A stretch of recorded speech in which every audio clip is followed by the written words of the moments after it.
wareegta labaad oo ka soo baxday xafiiska madaxweynaha ee dawladda deegaanka Soomaalida Mustafa Maxamed Cumar ayaa isku shaandhayn lagu sameeyay qaar ka mid ah mas'uuliyiinta heer deegaan.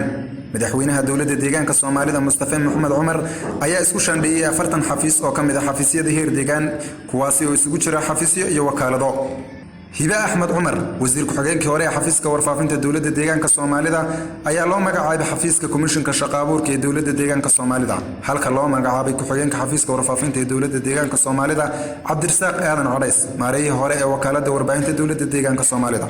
Dr. Cabdifataax Sheekh Bixi wasiirka hore ee xafiiska howlaha guud ayaa loo magacaabay xafiiska ka hortagga masiibooyinka ee dawladda deegaanka Soomaalida halka loo magacaabay xafiiska howlaha guud ee dawladda deegaanka Soomaalida. Cabdiraxmaan Ciid Daahir wasiirka hore ee xafiiska dooxooyinka iyo waraabka ee dawladda deegaanka Soomaalida.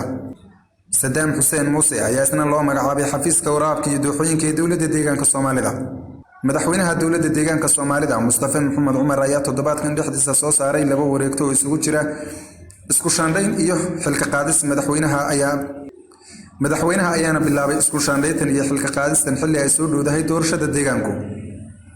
ayaan Cabdiraxmaan Xaashi 5TV Jigjiga.